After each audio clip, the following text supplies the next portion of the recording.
What I'm about to read to you is something that was sent to me. I did not write it. I actually don't know who the original author is. I'm not sure if this will happen. I mean, could it? Well, anything's possible right about now. Whoever wrote it is a lot smarter than me. But I believe it's very important to listen to, and I will be reading it verbatim. Are you ready? Here we go. Please bear with me. On April 20th, 2025, the United States may initiate its final steps into authoritarian rule. That's the day Donald Trump's advisory committee is expected to release its findings on whether he should invoke the Insurrection Act, a move that would allow him to deploy the military domestically and allow Trump to impose martial law. And as his 2 months in office have already shown, he won't stop at just a legal opinion.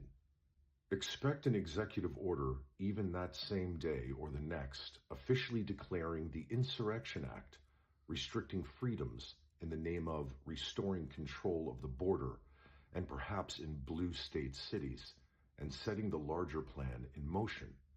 Of course, this won't be framed as an attack on democracy.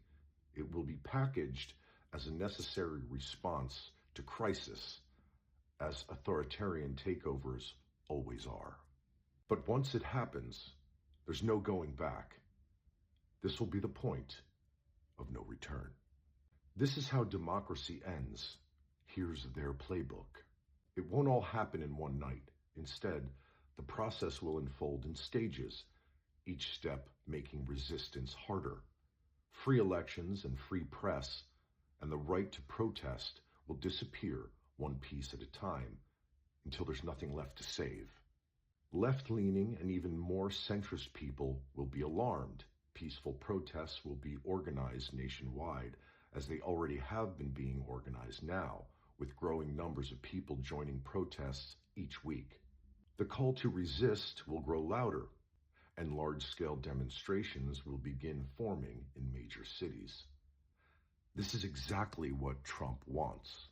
He didn't invoke the Insurrection Act sooner because he needed his opposition to gather first, so he could use them as a tool for his next step.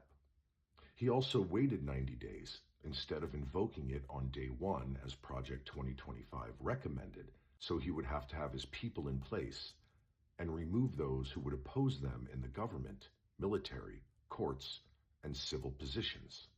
His cabal is waiting for a strong reaction. They want massive unrest.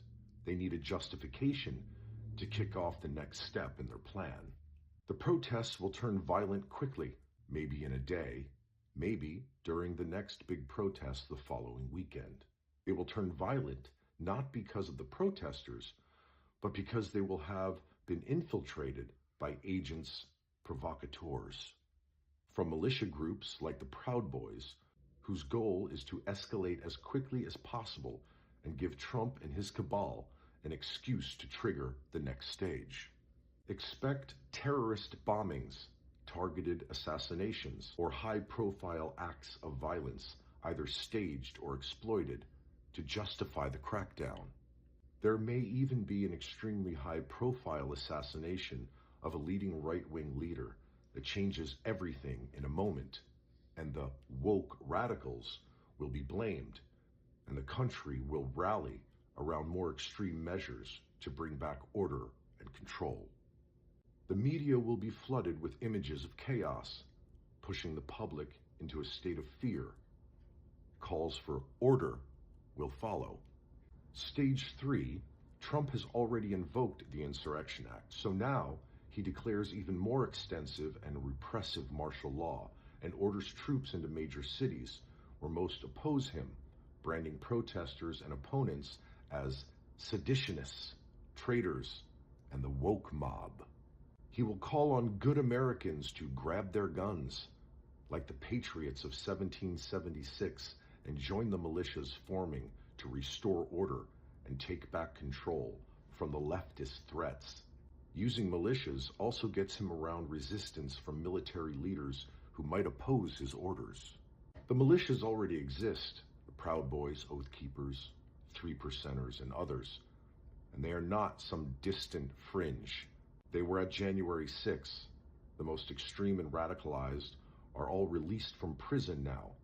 They are ready to roll and to answer Trump's call, which they've been waiting for 4 years. This will be framed as helping the police and keeping order. Law enforcement will quietly welcome them, or, in some cases, will deputize them with Trump's support. So I'm not going to read the entire article because it is long, but it does go on. It is wild and almost crazy to think that this would be a thing, but like I said before, anything is possible. You can find this article on medium.com. Anyway, it's food for thought. Hope you all enjoy your day.